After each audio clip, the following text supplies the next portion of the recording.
Hello everyone, this is Latasha Blanton from the Real South Africa Travel and Tourism. And you're going to have the opportunity to travel with Phil Scott to sunny South Africa.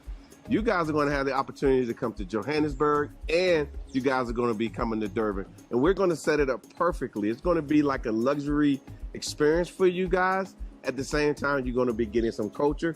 And of course, you're going to get an opportunity to talk to Phil, hang out with Phil, and get his views on Africa and South Africa.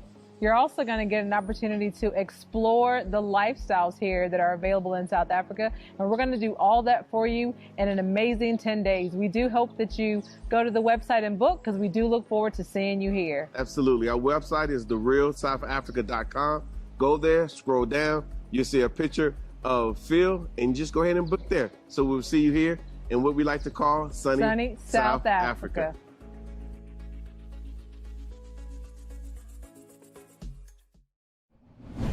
So Mayor Eric Adams of New York City just recently wrapped up his third city address for his term of being the mayor. He's been there about 2 years now, so he's at the halfway mark.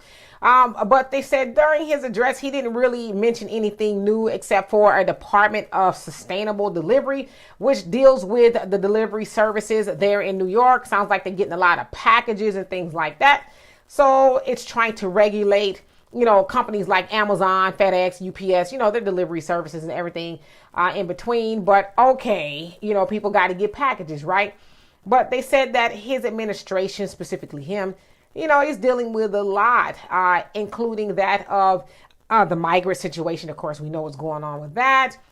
Budget cuts that he had to implement, he says, due to the migrant situation, them spending so much money in taking care of that.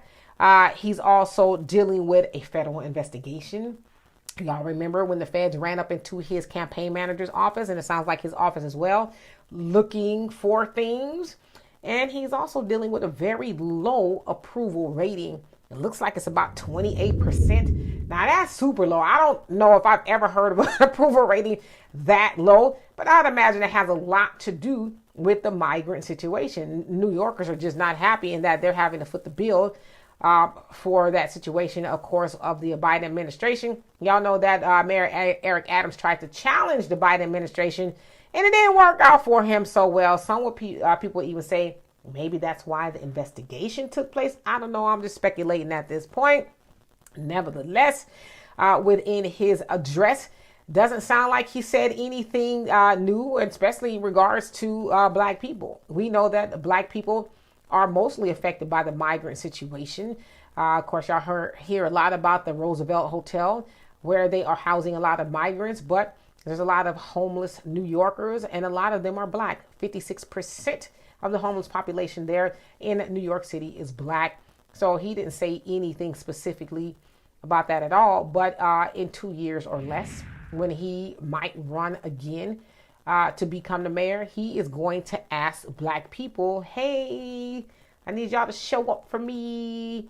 I know that I have not done anything specifically for you or anything like that, but I'm going to need y'all help, right?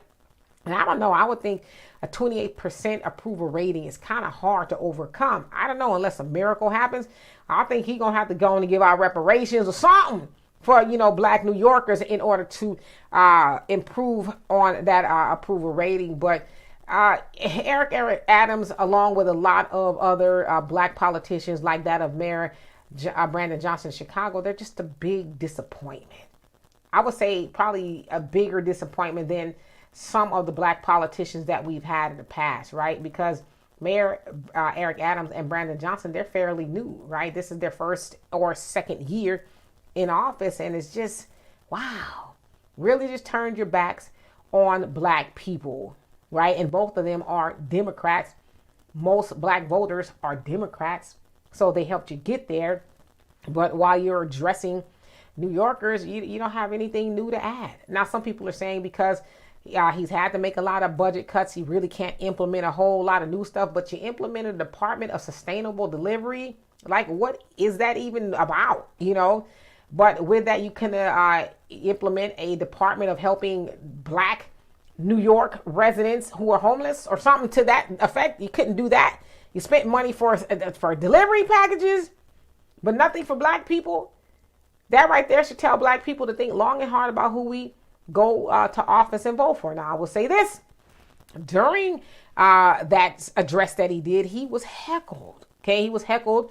I guess people who weren't happy with his job really couldn't understand what they were saying. But he says, well, even hecklers are welcomed in my city, right? New York City. And so he started to chant, I guess, which was his campaign phrase of stay focused, no distractions, and grind. And he got the audience to join in with him in saying that. But my thing is, nothing is more of a distraction than migrants going into New York. And from what I understand, there's about 160,000 of them that have converged onto New York since last spring. So that's a distraction. How are people supposed to stay focused when all of that is going on? I would imagine that's hard to do. And so that's just proof that Mayor Eric Adams is just up there saying stuff. Again, it goes in line with stuff like hope and change. Who said that? That was Obama. Got a whole bunch of people talking about hope and change and stuff and never was defined. Just like, stay focused, no distractions, and grind. There's just like an empty wagon making noise. It doesn't mean anything, right? He should have dealt with whatever the hecklers were talking about. Because most of the time when a person heckles you, I say most of the time. Now, sometimes it's on some foolishness, but most of the time when a person is heckling you, it's because they're unhappy with your job. And instead of being cute and heckling them back, per se, he should have addressed it. But I don't know if Eric Adams is going to be back for a second term with an approval rating of 28%. So y'all tell me what you think of that. And before you leave, if you can go to our app, africandiasporanews.org, and invest in that because we have built it just for you so that we can be our beautiful black selves on platforms that are made just for us. Also, if you could please like and subscribe to this channel and also mind the Demetra Kaye Show here on YouTube, I would greatly appreciate it.